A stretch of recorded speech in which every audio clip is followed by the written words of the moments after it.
Ja som sa stal kráľom, nie že by som chcel, ja som veľmi chcel. Som zistil, že ja viem, čo je dobre. Dig Jáša ti dokáže splniť, čo ti nikto nedokáže ani slúbiť. Ja kráľ, poď sem, more ku mne, čo si normálny? Tu už nikto nebude robiť drahoty a nebudú ani žiadne lacné reči, len tak hovorí, rozumieš? A zlé správy nebudú vôbec, môžeš mi písať, môžeš ťukať s nosom, keby si chcel, chápeš ma? A môžeš na internete vysieť jak na šnúre. Tak ti poviem.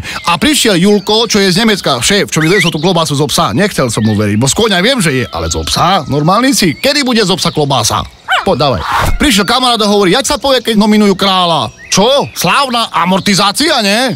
Inaugurácia Dilino. Dobre, keď bude amortizácia, tak mi urobíš ohňostroj, že by celý svet videl, aký je. Ja som kráľ. Vieš čo? Zapol gombík, že ide ohňostroj. A sa pýtam, videl takto ohňostroj? Nie, to ja som nevedel, že vonku má byť. Tá dnuka zrobil, nebol dym, nikto nič nevidel. Dík, poďte. A ten prsten, že máš zo zlata? Jak chceš. A chceš? Hej, no tá, poď na www.pištaking.sk. Toľko bodky, konec.